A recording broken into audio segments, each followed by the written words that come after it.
Get in the know. Non-stop Vikings talk. It's Purple Daily on Score North and ScoreNorth.com. Purple Daily, presented by Surly Brewing Company. You know, Coach Zim has done a great job of building this team and kind of, building the pieces that we needed around us to kind of fit and mold us in. So, on offense, we have tons of talent. I feel like, one of the most explosive, if not the most explosive offense in the league. And on defense, adding Pat P, Dalvin Tomlinson, having Michael Pierce and, obviously Harrison Smith and guys like that. We just have a lot of talent and a lot to build on. So, it's going to be a long season, a long year, but, it's a grind and we just try to take it one day at a time. There it is. Irv Smith Jr. What are you doing there, Judd? One day at a time. We just take it one day okay. at a time. One day. Not two. One. I want to hear someone say, we're just taking it 3 days at a time. Yeah, we're just thinking about Monday, Tuesday, and Wednesday. And then when we get to Thursday, we're thinking about Thursday, Friday, Saturday. I'd like just for once to say, you know what?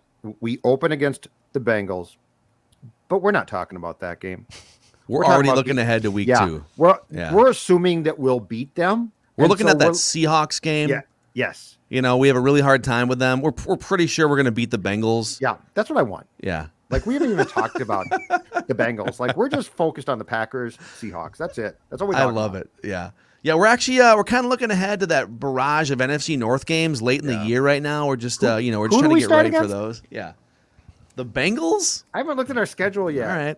Well, this is Purple Daily, and our schedule is very simple. We talk Vikings every day, and we give you daily Vikings entertainment presented by Surly Brewing Company, and we talk to you from the TCL studios. Enjoy more of what you love with TCL. Mackie, Judd, executive producer Declan, and every single week, for better or worse, we dive into the Purple Daily YouTube channel comment section, which we do monitor. We're reading your comments on a regular basis to get a feel for what you guys are thinking and saying. We appreciate the debate, the community. It's been so much fun just to see the discussions and everything that's been building here. So thank you guys. And let's just start, boys, here. Vernon Weiss. And he asks, how do you guys feel about your no more excuses mantra in regards to this season? I think the list of injuries, question marks, COVID, alien abductions, everything, this team is on the brink. He says this team is on the brink of a 4-13 season. So Vernon is not optimistic. But first of all, there's almost no way they train wreck to 4-13. Like, I think the worst case scenario is far better than 4-13. But how do you guys feel about the no excuses mantra that we have said here? Like, guys, go win a Super Bowl. 60 years, there's one unchecked box left for this organization. No more excuses. Yeah. Here's how I feel about that. When I said that, that's just not from me or us. That's from the Wilfs. Like, I think the Wilfs are to a point now. The Wilfs, the pack of Wilfs. I think the people that own this team need to be to the point of, okay, we've had enough, right? Last year was tough and this and Kirk and blah, blah, blah, blah, blah. I'm tired of that. So the team that they have to me, now, if they lose 8 guys, that's different.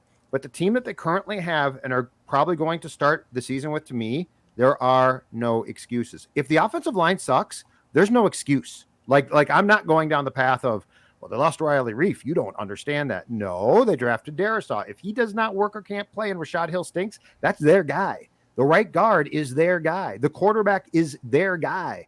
So when I say that, I'm not talking from like just me with, oh, this is what I expect. I'm talking from what I think the people that own this team. Mike Zimmer has been the coach of this team since 2014. Rick Spielman has been with this team since 2006-ish, and he's been the GM since, 2012? Mm-hmm. So the no excuses thing is, this is your team, and look, if COVID bites you, that's your fault too. Like, you had players that didn't get, if they can't play, I'm not going to say, well, Harrison Smith missed 3 games, and so how can I? No, that's a self-induced problem by the player or the team itself. So the no excuse thing to me is entirely fair, and I'm keeping it up unless against the Bengals, 7 guys have to go out because they legitimately get hurt. When I think of no excuses, I think sometimes people think like only from a roster standpoint, like, well, there's a hole at right guard. And so, of course, that's an excuse. And so, I want to say two things about the no excuses mantra. Mm-hmm. And I want to start from 30,000 feet. Number one, no excuses means let's set high standards for what we want this football team to achieve. Let's not just be happy with sneaking into the playoffs. Let's not just be happy with putting up a good fight in 1 or 2 playoff games and, we'll see what happens. Let's not just be happy with the 11th best point scoring offense in the league, right? But they were 4th in yards. They were 11th in points. But that's pretty good. It is pretty good. But do you want to win a Super Bowl? So no excuses means it's been 60 years. This is one of the greatest franchises in professional sports history to never have won a championship. And literally the only box. They've had record-setting offenses. They've had the best defenses, 5 or 6 different times in the NFL in their history. They've had Hall of Fame players. They've had trips to the Super Bowl, right? They've had all of these things. The only box to check is Super Bowl. And so no excuses is more of an organizational mantra. And then to go a little further, okay, as it applies to this year's team, I think it applies to all levels. Let's start with Rick Spielman. No excuses. You've had over a decade. You've been the general manager here. You've been in the front office since 2007. You've been the draft guru. At some point, let's put it together. You got a quarterback in his prime that you signed. You've hoarded draft picks. You had 15 draft picks a couple of years ago. You've had first-round picks pretty much every year. So if there's holes on the roster, that's not just no, that's a roster that you built. Mike Zimmer, you got all your defensive pieces that you wanted in free agency. No excuses. Coach them up. Make the scheme work. Tweak the scheme. And if the pieces are right offensively, if the offensive line, if Oli Udoh is a good, solid, qualified right guard, and Christian Darrisaw comes back after a couple weeks, and the offensive line is better, then the no excuses falls down to Kirk Cousins too. No excuses.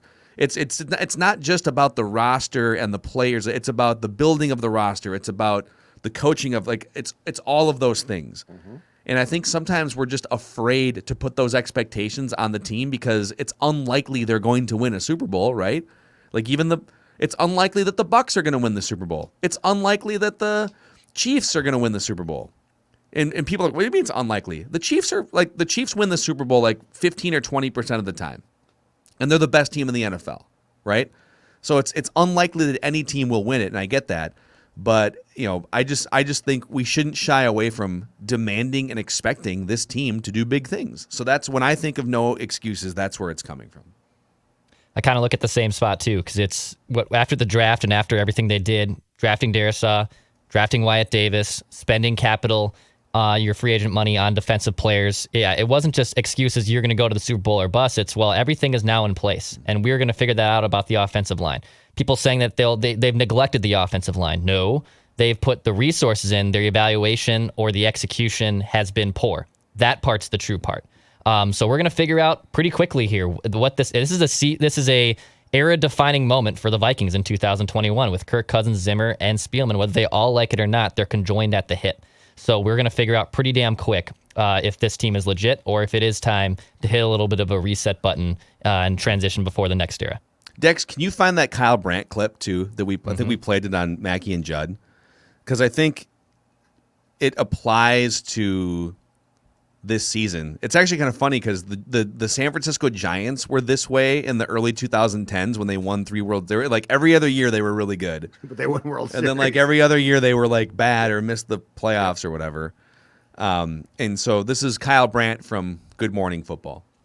And the years that the Vikings don't do well, they always have 7 or 8 wins. So backing up to 2014, they were 7-9. Then they get in the playoffs. Blair Walsh missed. Then they were 8-8. Then they get the NFC title game. Then they were 8-7-1.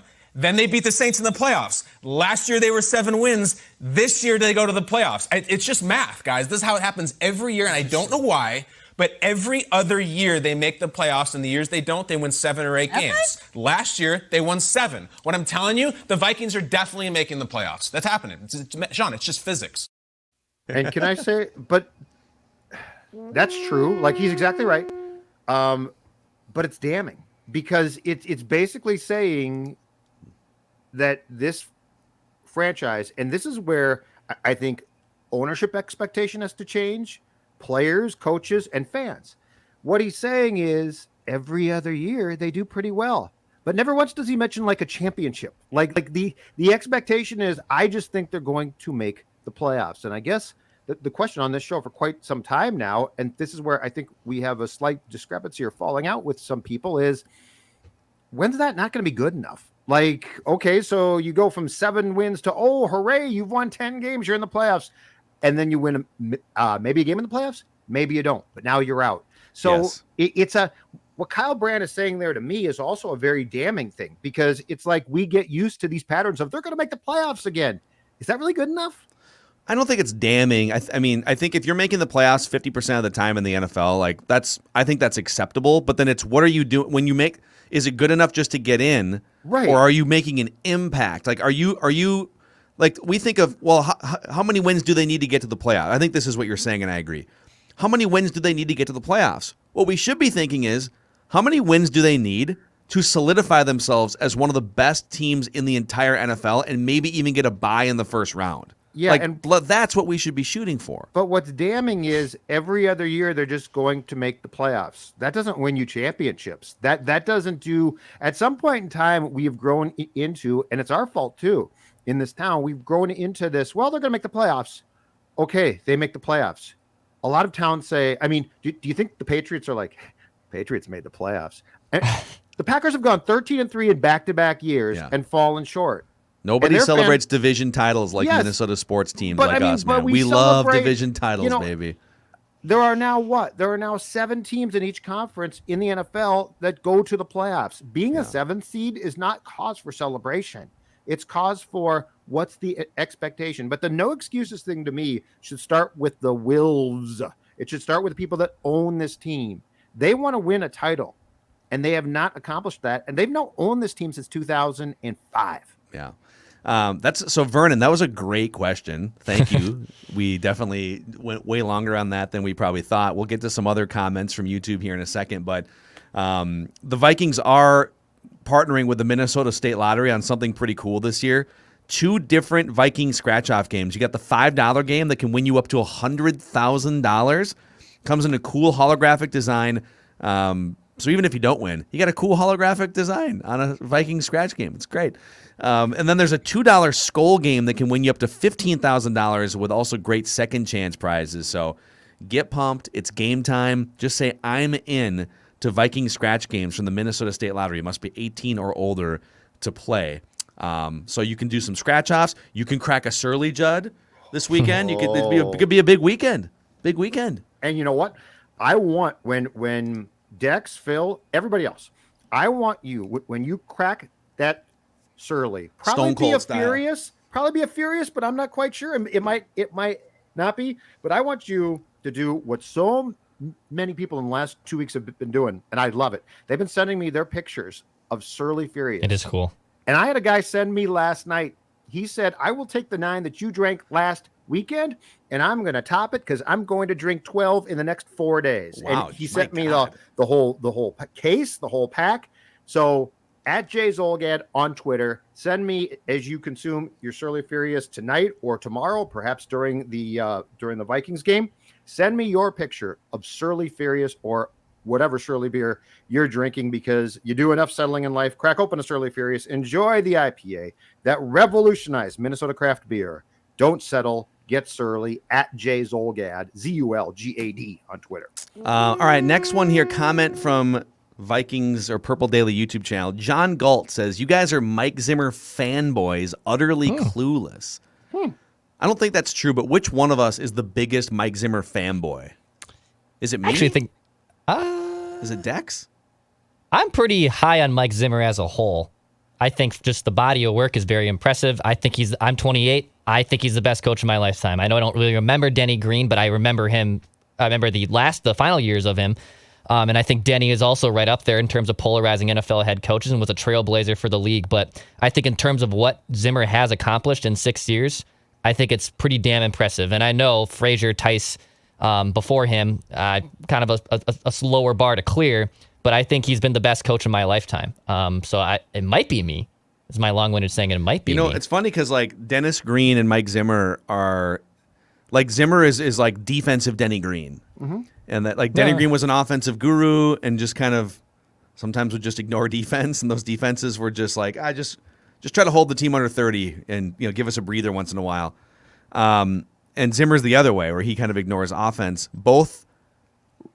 I think both guys avoided train wreck seasons. Like between the two of them, the only train wreck season was like Denny's last year where he got fired. Well, they won like 5 games Corey or something. Died. I mean, that was a tough one. Yeah. So they're both like rock solid coaches. I would still say Denny by a hair, but very similar. They both sort of peaked in the NFC Championship game. Both were regularly like making the playoffs, every other year anyways. So I don't think this is necessarily the show where you find fanboys, but that's just me.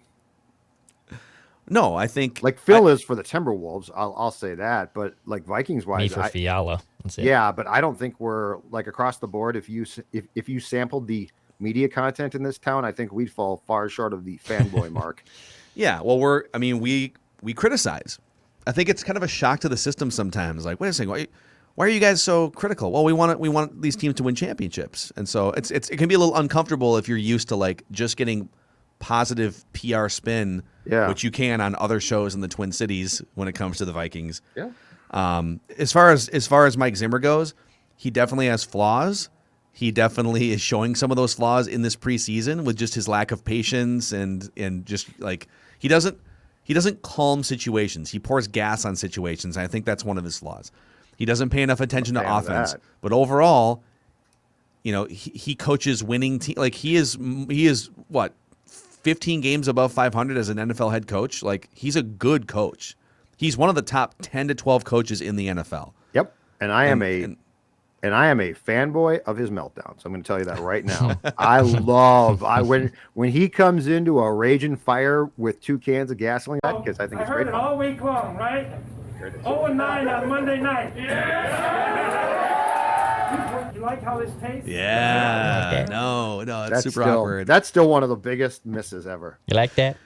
AJ Barnes is on the Judd Zulgad family payroll. He says, I could listen to Judd talk all day. He's so interesting and very calculated in everything he says. I love him. I love Phil and Declan too. Overall, just great chemistry and knowledge with these guys. I would love to have a Surly at the bar with these guys. AJ, we would love to have a Surly at the bar with you too. Thanks, AJ. Just make sure that check from Judd cashes for that comment. Let's say which one of your wives actually is AJ and wrote that comment about us? Oh, my wife would never write that comment. My late mother, yes. My wife, no. Cappy Skoll 77. I see Judd as a Surly half empty kind of a guy. That's true. That's true. a really good line. And when I'm get a T-shirt. Believe me, when I am drinking Surly, guess what? It's half empty very quickly. Mark Judges. All right, Mark Amberson. In my opinion, Kellen Mond is much farther along than you guys think he is. I watched his body movements closely. Hold on a second. Mark watched his body movements closely. Football. Number 1, Mond gets the ball to his runners quicker. That's a big deal. Number 2, I would say he has a quicker release than Dan Marino and is very accurate. Okay. I want to pump the brakes a little there. And 3, I like his brains. He will gladly throw the ball away and live for another day. Now, does that mean he's ready? No, but he's not that far away. I think, I'll go first here because I think what Judd and I were saying in that preseason Game 1 recap episode last Sunday is that it's not that he's not, going to be a good quarterback. I'm still buying Kellen Mond stock. It's that he missed a week and a half of practice. Yep. And to me, just watching quarterbacks for 30 years every single week, just as a fan, it just he looks kind of rigid and mechanical, and he was definitely first read and done a couple of times that, other quarterbacks would have hung in there. I'm just saying, it's not a knock. It's where he is in his development, and he's meant to sit this year. So I think if you're already comparing him to Dan Marino and saying that he's much farther along, I think that's doing him a disservice. Let the guy sit. The best thing that can happen is Jake Browning's the backup quarterback, and Mond is an afterthought until next offseason. That's the best thing that can happen for his development. Absolutely, yeah. And look, I can't judge yet. I've seen him play in 2.5 quarters of a preseason game and practices. So I'm just guessing here. I will say this though. I don't know why. I watched almost all of the Patriots Eagles game last night, Mac Jones, way better than I thought as a pro. Now, again, it's defenses that aren't schemed for him. He's got more zip on the ball than I thought, though. I was very impressed. But as far as Mond goes, yeah, I'm not bashing him. I'm just saying I want him to have the best chance to succeed when that time comes. I don't want to rush him and certainly make comparisons to Hall of Fame quarterbacks. Yeah. Okay, there's a bunch of people commenting this week on Purple Daily YouTube that they are mad that I made a Judd beer-related prediction in football. Write that down. People are saying it's not football-related.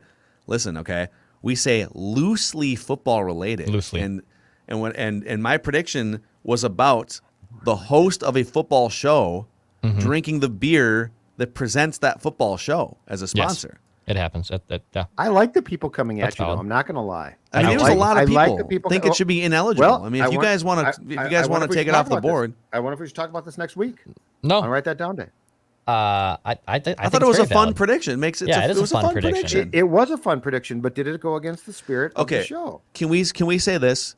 If we have to set this ground rule, so football related predictions or predictions about the people on the football show or a football show. If you want to make a prediction about Good Morning Football, you can make But we've made predictions, about Judd writing about something, and listeners have come on saying Mackey will do this or Judd or Declan will say this. So I think it's completely valid.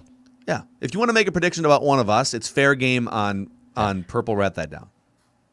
I like the idea now of incorporating something where if there's a questionable prediction, once in a while, allowing the listeners to decide. Not for this one, but I'm saying from if there's a question, this is a dictatorship. Borderline this is not a democracy. No, but let's get that. No, this show is show is inclusive. What I'm saying is, I like the fact that we could get our viewers and listeners at times involved in possibly putting the ixnay on a prediction. But I also think it's killing some of the fun too, and we should make it open for discussion among the listeners. I agree. I'm not saying this one. I'm just saying I like the fact that they cared enough to weigh in, because there's lots of shows that would say, "Get lost. This is our show." True. Our show's all about the inclusiveness. That's true. So I love the passion. All I'm saying is, if the inmates ran the asylum and write that down, I'd get no points. Okay, people have been sabotaging me for the last year and a half on both shows. So no, I'm going to have a hard put down on this. Yeah. All right, Declan. Paranoid much, Declan? They're out to get me. Who, Declan? No. They're all out to get me. They're going to get me. Justin Worstel says the Vikings should sign Josh Rosen. I'm out on this now. A year ago, I thought the exact same thing. He's been so bad now, and he just got basically let go from having been on San Fran's practice squad, I believe. No one picked him up on waivers. I'm out. I used to think the exact same thing, but when you're this bad for this long, I honestly don't believe that he would be an improvement on Jake Browning, and that's what I'm trying to find. One of the biggest busts, really. I mean, just like people thought. 9th overall by Arizona, right? And he was also he was a big star. And it was also kind of a pain in the ass on that Trent Dilfer Elite 11 high school quarterback show from 10 years ago. And God, but even Dilfer was having problems with him on the show. He's like, run the plays. And he was questioning all the plays. Like, dude, you're 17. Shut up. Let's run my plays. Yeah. Sorry. What are you doing? Let's see here. Stiff Richards comments. This little pipsqueak on the left doing the playoff trivia, acting like he knows what he's talking about while he reads off Google. Declan, are you reading off Google when you're trying to play Judd in trivia? You called him up. Absolutely not. I will wear the pipsqueak comment. That's totally fine. I have no problem with that. Hold on a second. You know what? I'm going to support Dex again since he got ripped on Twitter. I am turning my ball cap around at the age of 51 to support Declan's backward baseball hat habit. And I'm wearing a front one today. I'm wearing a front. I went frontwards today. Is that a pirate? But, no, I don't. I don't look up during trivia. I read. If anything, I bailed out Judd. I bailed out Judd on Tuesday. But he didn't. Well, yeah, you did get the last team, but you did not cheat. I don't cheat. Dex doesn't cheat. Pipsqueak, meathead, all those comments are valid. I have no problem with that. I don't know.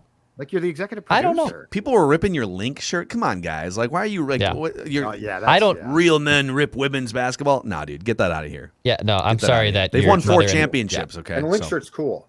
Yeah, I'm sorry that your mother and father did not love you as a child or something. But yes, that's your own. It's your own issue. Wow, dude. I was raised by strong, independent women, and my bad for My bad. My for dad that. can beat up your dad. Yeah. I think is Yeah. what Declan's saying. I mean, there. we don't. Yes. Hey, look. Okay. By the way, so this weekend, the fastest show on earth is coming to Brainerd International Raceway. It's already been there for a couple days, actually, but you can still check out ticket and camping packages for the NHRA Lucas Oil Nationals drag racing at nearly 330 miles an hour. Those are the top speeds. I mean, you want to just have your cheeks blown off by fast cars, just flapping in the wind while you watch the Lucas Oil Nationals. There it is right there. That's good, Declan. Check them out at birmn.com, birmn.com. And also, thanks to everyone for supporting all. I know that we sometimes we talk a lot about our partners and sponsors on this show because they help keep our show alive, and you guys have been supporting them too. So if you're a business owner, Federated Mutual Insurance Company, give them a shout on federatedinsurance.com if you're looking for risk management tools, resources, peace of mind. These are some of the best and smartest people in the industry. Federatedinsurance.com. And remember, at Federated, it's our business to protect yours. Real quick, a couple more here. Footed Bill.